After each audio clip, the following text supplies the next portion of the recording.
श्री रामानुजाचार्य। तो रामानुजाचार्य जी के दामाद थे, उनका नाम था लालाचार्य। क्या नाम था? श्री लालाचार्य जी। बहुत सुंदर चरित्र, ध्यान से सुनना। तो श्री लालाचार्य जी रामानुजाचार्य जी से दीक्षा ली उन्होंने। तो दीक्षा लेने के बाद उन्होंने एक दिन आचार्य चरण से पूछा कि आप अपने शिष्य को कुछ आज्ञा दीजिए। तो रामानुजाचार्य जी ने आज्ञा दी, सब में ठाकुर जी का दर्शन करो, सब में परमात्मा को देखो। तो लालाचार्य जी बोले, गुरुदेव क्षमा, आपकी आज्ञा काटना तो नहीं चाहिए मुझे, लेकिन मैं जो बात है वो स्पष्ट कह दूं। क्या? मैं भगवान को सब में नहीं देख सकता। इंसान इंसान है, भगवान भगवान है, मैं उनको कैसे देख लूंगा साथ में? तो रामानुजाचार्य जी बोले, मुझे ये बात बहुत अच्छी लगी आपकी। ये कई लोग होते हैं ना कि गुरु ने कुछ कह दिया, कर तो नहीं सकते, लेकिन जबरदस्ती दिखाने गए, हाँ हाँ गुरुदेव आप तो बस आज्ञा करो, जो कहेंगे वो करने को तैयार हैं, आप तो बस कहने की देरी करो। ऐसी बड़ी बड़ी बातें नहीं की, आपने स्वीकार किया कि मैं नहीं कर पाऊंगा। सब लोग इधर देखो, ध्यान से सुनो। तो लालाचार्य जी बोले कि मैं सब में परमात्मा को नहीं देख पाऊंगा, कोई और आज्ञा कर दीजिए। तो दूसरी आज्ञा करते हुए आपने कहा कि सब में अपने गुरु को देखने लग जाओ, गुरु का दर्शन सब में करने लग जाओ, ये आज्ञा का पालन कर लो। लालाचार्य जी फिर से बोले, क्षमा करें मैं ये भी नहीं कर पाऊंगा। सब में अपने गुरु मेरे गुरु हैं, सब में उनको कैसे देख लूंगा मैं? तो रामानुजाचार्य जी बोले, तीसरी आज्ञा। बोले क्या? जो भी तिलक, जो भी कंठी और जो भी धोती या फिर किसी भी रूप में वैष्णव रूप में दिखे, उसको अपना कोई संबंधी मानो। लालाचार्य जी बोले, हाँ ये कर सकता हूं। भले ही नाम नहीं जानते, पहचानते नहीं है, गांव नहीं पता, कुछ नहीं, पर जो भी वैष्णव भेष में दिख जाए उसको अपना कोई संबंधी मान लो। ये काम कर लो? बोले हाँ ये कर लेंगे। बोले बस हमारी आज्ञा है, आज के बाद तिलक धारण करने वाले, शिखा धारण करने वाले, गले में कंठी पहनने वाले, धोती पहनने वाले वैष्णव कहीं से भी हैं, उनको तुम अपना संबंधी मानोगे। लालाचार्य जी बोले ठीक है। लालाचार्य जी की स्थिति ऐसी हो गई कि जैसे कोई तिलकधारी दिखता ना, तो अपनी पत्नी से बोलते, देखो अभी क्या हमारे छोटे भाई आ रहे हैं, तो थोड़े युवा दिखते, थोड़ा अच्छा शरीर होता है, युवा हैं, तो देखो हमारे छोटे भाई आ रहे हैं, तुम्हारे देवर आ रहे हैं। नाम नहीं पता है, गांव नहीं पता है, लेकिन पहुंच जाते। आइए आइए आइए भैया, कब आए? तो सामने वाला कहता, आप कौन? अरे हम दोनों बचपन के बढ़िया भाई हैं, दूर के भैया हूं मैं तुम्हारा, हमारा परिवार एक ही है। बोले कैसे? थोड़ा बताओ तो, हमारा परिवार एक। बोले बाद में बात करेंगे, घर चलो पहले। घर लेकर के आते, पैर धोते, घर में बैठाते, भोजन कराते, उनके अंग पर इत्र लगाते, इतना उनका सम्मान करते कि वो व्यक्ति भूल ही जाता पूछना कि हम भैया कैसे हैं दोनों। 2-4 दिन खातिरदारी करते, ठीक है भैया अगली बार जरूर आना। बोले हाँ आऊंगा। कोई वयोवृद्ध दिखते, तिलक गले में कंठी पहने दिखाई देते, पत्नी से कहते, देखो घूंघट कर लो। बोले क्यों? तुम्हारे चाचा ससुर जी आ रहे हैं। मतलब जो तिलकधारी है, जो शिखा सूत्रधारी है, जो वैष्णव भेष में है, वो मेरा है। ये लालाचार्य जी ने नियम ले लिया। एक बार की बात, पूरे नगर में हल्ला जैसा फैल गया था कि लालाचार्य जी के तो सब संबंधी हैं, तिलकधारी हूं, कंठीधारी हूं, धोतीधारी हूं, सब इनके ही हैं। अच्छा आप एक बात सुनेंगे हमारी, आज भी संसार में ऐसे लोग हैं, पर वो तिलकधारियों को संबंधी नहीं बनाते, वो धोती वालों को, कंठी माला वालों को नहीं बनाते, दाम वालों से संबंध बना लेते हैं। जैसे दिखाई देता खूब दाम है, भैया आप हमको हमारे काका जी जैसे लगते हो, हम चाचा बोल लिया करें आपको। हाँ बोल लो भैया, क्या बुराई है। अब बहन जी आप तो हमको मौसी जैसे, हमारी मौसी बिल्कुल आपकी जैसी दिखती थी, पता है ना कि मर्सिडीज से उतरे हैं बाहर, आप तो मौसी हो हमारी। मौसी जी, अब तो दूसरा कोई पूछे तुम्हारे भतीजे?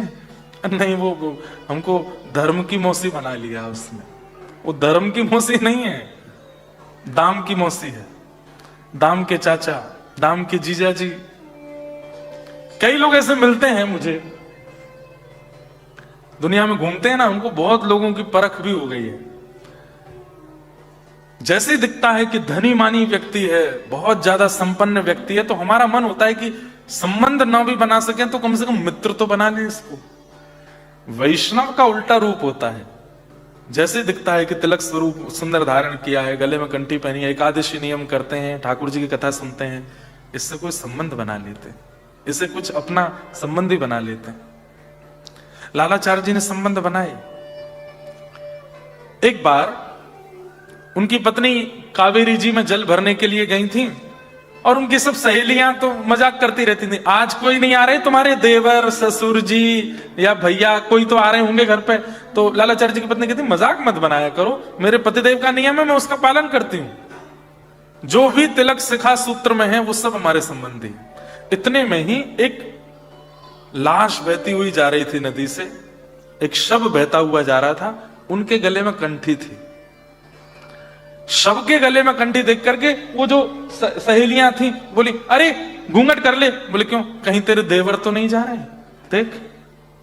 और शव का जैसे ही दर्शन किया, शव के गले में कंठी देखी, पत्नी दौड़ करके गई। अच्छा एक बात तो है बंधुओं, सुंदर पत्नी मिल जाए, योग्य पत्नी मिल जाए, अच्छा भोजन बनाने वाली मिल जाए, अच्छा बोलने वाली मिल जाए, आपकी बात मानने वाली मिल जाए, या पत्नियों को ऐसे पति मिल जाए,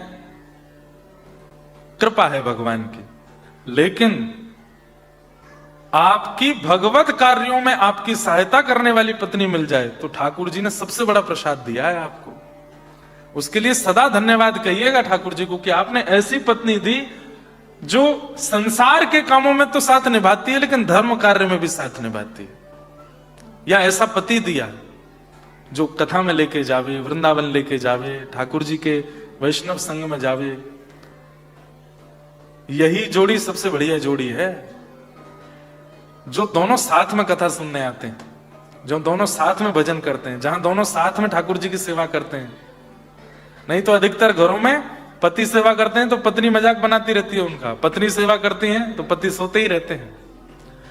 कईयों के होंगे भी ऐसे पति, बाहर ही ड्रॉप करके चले जाते, तुम कथा सुनो, जब कथा पूरी हो जाए फोन कर देना, लेने आ जाएंगे।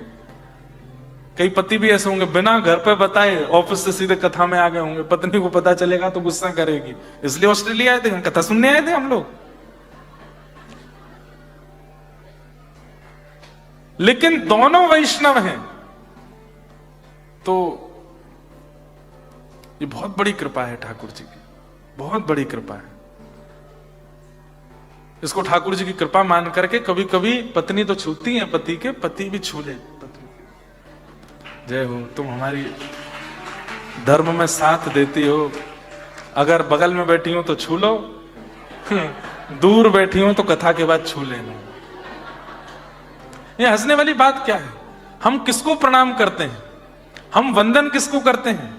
जिसके कारण हमारे जीवन में कुछ अच्छा हुआ, जिसके कारण हमारे जीवन में ज्ञान आया, जिसके कारण हमारे जीवन में ठाकुर जी आए, हम उसको प्रणाम करते हैं। कर लो। कईयों के घर में भक्ति नहीं थी लेकिन कोई बालक का ऐसा जन्म होता है, वो बालक उनको भक्त बना देता है। वो बालक पूजनीय है, बालक वंदनीय है। तो लालाचार्य जी की पत्नी दौड़ करके गई और श्री लालाचार्य जी को जाकर के सब वृतांत बताया। बोले कि नदी में एक बहता हुआ शव जा रहा था, गले में कंठी पहनी हुई है, और मेरी सखी बोल गई थी कहीं तेरे देवर तो नहीं। ये सुनते ही लालाचार्य जी मूर्छित हो गए और जब होश में आए तो रोने लगे। मेरे भाई कहां चले गए? नाम भी नहीं जानते, शव का पता भी नहीं जानते, कोई कैसे इतना रो सकता है? और बाहुविह्वल रोते हुए श्री लालाचार्य जी गए और नदी से उस शव को लेकर के अपने घर आए। घर में आके घर के सदस्य की जो जो क्रिया होती है वो सब लालाचार्य जी कर रहे हैं। हाथ में पिंड लगाना, उनका श्रृंगार करना, अर्थी बनाना। पूरे गांव को निमंत्रण दे के आए, मेरे भैया चले गए, आप सब लोग शव यात्रा में आओ। शव यात्रा में सब आ गए, पर आपस में सब कानाफूसी कर रहे हैं। ये क्या बुद्धि है? ठीक है, तुम सबको संबंधी मान के घर ले आते हो, भोजन कराते हो, यहां तक बात ठीक है, अंतिम संस्कार कर रहे हो। लेकिन लालाचार्य जी अपनी गुरु की आज्ञा कितनी मानते हैं। अर्थी पर लेकर के और पूर्ण बिल्कुल वैसे ही रो रहे हैं जैसे छोटा भाई चला गया हो। और लेकर के गए, संस्कार किए, संस्कार करके घर आए। घर आकर के अपना पूरा मुंडन आदि सब करवाया और जो 13 दिन के पूरे नियम होते हैं शुद्धि के, वो सब करने लगे। गांव के लोग मजाक बनाने लगे। 13वें दिन ब्राह्मण भोज था। लालाचार्य जी ने नगर के ब्राह्मणों को कहा कि हमारे भाई चले गए हैं, उनके ब्राह्मण भोज में आप सबको आना है। उन ब्राह्मणों ने कहा, जाति का पता नहीं, कुल बिरादरी खानदान का पता नहीं किस लावारिश शरीर को लाके संस्कार कर दिया, बोलता उसके तेरे ही ब्राह्मण भोज में हम तो नहीं आएंगे। और पूरे नगर में एक भी ब्राह्मण नहीं आया प्रसाद पाने। तब लालाचार्य जी अपने गुरुदेव श्री रामानुजाचार्य जी के पास गए और जाके बोले, गुरुदेव मैं तो पूर्ण निष्ठा से आपकी आज्ञा मान रहा हूं, लेकिन ये संसार उस निष्ठा को तोड़ने में कोई कसर नहीं छोड़ रहा है। मैंने अपने भाई का अंतिम संस्कार किया, आपने कहा कंठीधारी तिलकधारी सब तुम्हारे संबंधी हैं, कोई भी ब्राह्मण भोज में नहीं आया है।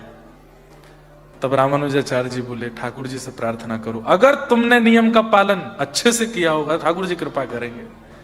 ठाकुर जी से प्रार्थना की, बंधुओं वैकुंठ से एक सीढ़ी प्रकट हो गई पृथ्वी के लिए, और वैकुंठ के ब्राह्मण आए हैं लालाचार्य जी के यहां तेरे की प्रसादी पाने।